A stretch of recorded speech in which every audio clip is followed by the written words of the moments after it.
मेरे पापा का है। बेटा आपके बाबा ना अभी आ जाएंगे वापस।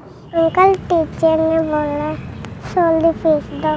स्कूल की फीस और सारा कुछ आपके मामू देंगे, ठीक है, परेशान नहीं होना आपने। अस्सलाम वालेकुम नाजरीन, मैं हूं आपका अपना मेज़बान मोहम्मद फ़ारूक और आप देख रहे हैं माई पॉइंट। नाजरीन, कुछ अर्सा कबल SHO थाना सिटी ए डिवीज़न फरहान हुसैन ने एक चोर को गिरफ्तार किया। जैसे ही चोर को गिरफ्तार किया, गिरफ्तार करने के बाद कानूनी तकाजे जो थे उनको पूरा किया गया और चोर को जो है वो जेल भिजवा दिया गया।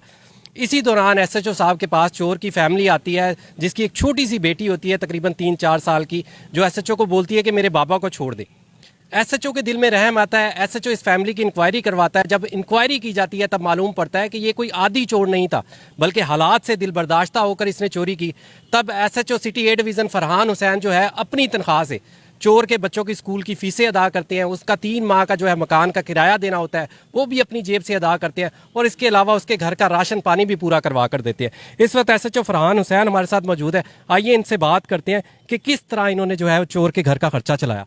जी, कुछ दिन पहले एक वकील साहब ने एक चोर को पकड़ा जो जिसने उसका मोबाइल और कुछ पैसे और कुछ दीगर चीज़ें उठाई हुई थी और वो थाने ले आया। उसके बाद हमने जो इंटरोगेशन की तो उसके बाद भी उस चोर ने एडमिट किया कि वाकई ये मैंने उस सामान उठाया था और उससे पहले भी थोड़ा बहुत मैं उठाता रहा हूँ।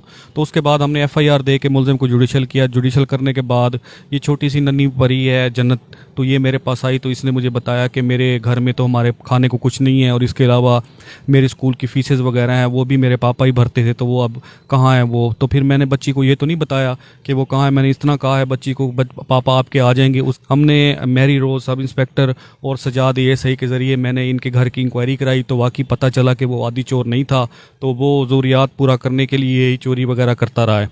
तो बाद में हमने मिलकर इनके घर में जो राशन वगैरह था वो उसका बंदोबस्त किया है और इनके 3 महीने का एडवांस किराया हमने पे कर दिया है और इसके अलावा इस बच्ची की तमाम स्कूलों की फ़ीस वगैरह पे कर दी। अच्छा मैडम, ये बताइएगा कि आपको किस तरह मालूम हुआ कि ये फैमिली हकदार है? किस तरह आपने इंक्वायरी की थी इस केस की? ऐसे वो SHO साहब ने मुझे बुलाया एक दिन, इस केस के बारे में डिस्कस किया। इसकी इंक्वायरी मेरे हैंड ओवर हुई। फिर मैं इनके मोहल्ले में गई हूँ, वहाँ पर मैंने लोगों से पता किया है। फिर उन्होंने मुझे वेरीफाई किया कि ये लोग वाकई शरीफ लोग हैं, ये कोई जराइम पेशा लोग नहीं हैं। फिर मैं इस औरत के घर गई हूँ, मैंने वहाँ पर जाके इससे मिली हूँ, इनके बच्चों को देखा, इनके घर की हालत इंतहाई ख़राब थी। तो फिर मैंने देखा इनका जो है बच्चे बुरी हालत में हैं, उनके 3-3 माह के जो फ़ीसें हैं वो देने वाली पड़ी हुई हैं, इनके किराया जो है घर का वो नहीं पे किया हुआ। तो फिर उस टाइम मेरे माइंड में ये बात आई कि जिसके घर के में बच्चे भूखे हों, उनकी फ़ीस ना पे हुई हों, वो लोग बच्चे स्कूल नहीं जा सकते या फिर उनके घर का रेंट जो है वो नहीं पे हुआ, उनको कह रहे हैं कि जी आप घर से निकलें। तो फिर ज़ाहिर सी बात है इतनी मजबूरी की हालत में, इतनी मायूसी में जो है ना उन्होंने ये कदम उठाया। और फिर जैसे ही मैं वहाँ से होकर आई हूँ, मैं SHO साहब से मिली हूँ, मैंने SHO साहब को तमाम डिटेल बताई है कि इस तरह से इनका फैमिली बैकग्राउंड ऐसा नहीं है, ये इनके हालात इतने बुरे हैं उन हालात ने इन्हें मजबूर किया कि ऐसा कदम उठाएं। SHO साहब ने जब मेरी बात सुनी वो इंतहाई परेशान हुए। फिर उन्होंने तमाम जो हमारे IOs हैं, हमारे थाने की तमाम नफरी हैं, उन्हें बुलवाया और उनसे कहा, उनको तमाम चीज़ें ये बताई इनके बारे में। फिर हर किसी ने अपनी हस्ब तौफीक जो है ना इनकी हेल्प की। अच्छा जी, हर किसी ने हस्ब तौफीक जो है वो इनकी हेल्प की। अच्छा जी, आप बताएं कि पंजाब पुलिस का ये रवैया देखकर आप कैसा महसूस कर रही हैं? माशाल्लाह बहुत अच्छा है रवैया इनका मेरे साथ, और मेरे घर की फ़ीसें और मेरे घर की रेंट वगैरह हर चीज़ दी है, मेरे बच्चों का बहुत ख्याल किया है। पंजाब पुलिस से मैं बहुत खुश हूँ और अल्लाह मियां इनको ज़्यादा दे, और इन्होंने मेरी बहुत हेल्प की है। SHO साहब, ये बताइएगा कि जितने जराइम पेशा अफराद जो इस वक्त आपको देख रहे होंगे उनके लिए आपका क्या पैगाम है?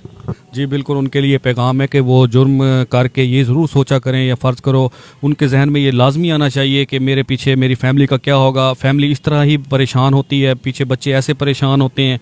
तो बराए करम जराइम पेशा अफराद से मेरी यही मैं उनको यही बताना चाहूँगा कि वो जुर्म बिल्कुल ना करें, क्योंकि उनको सोचना चाहिए कि उनके बाद उनकी फैमिली का क्या बनेगा। रिज़्क़ हलाल जो है वो इबादत है और रिज़्क़ हलाल जो है ना वही कमाना चाहिए।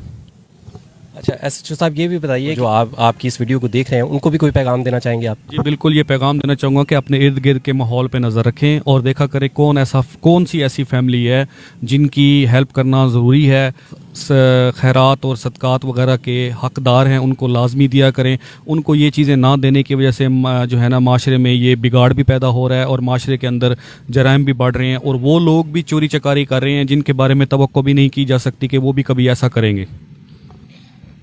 जी बिल्कुल, बड़ी खूबसूरत बात की SHO थाना सिटी ए डिवीज़न फरहान हुसैन ने कि बाहैसियत मुसलमान हमें अपने इर्द गिर्द नज़र रखनी चाहिए और देखना चाहिए कि हमारे करीब कोई ऐसी फैमिली तो मौजूद नहीं कि जिसको हमारी ज़रूरत हो। इसी के साथ ही माई पॉइंट से अपने मेज़बान मोहम्मद फ़ारूक को इजाज़त दीजिए। अल्लाह हाफ़िज़।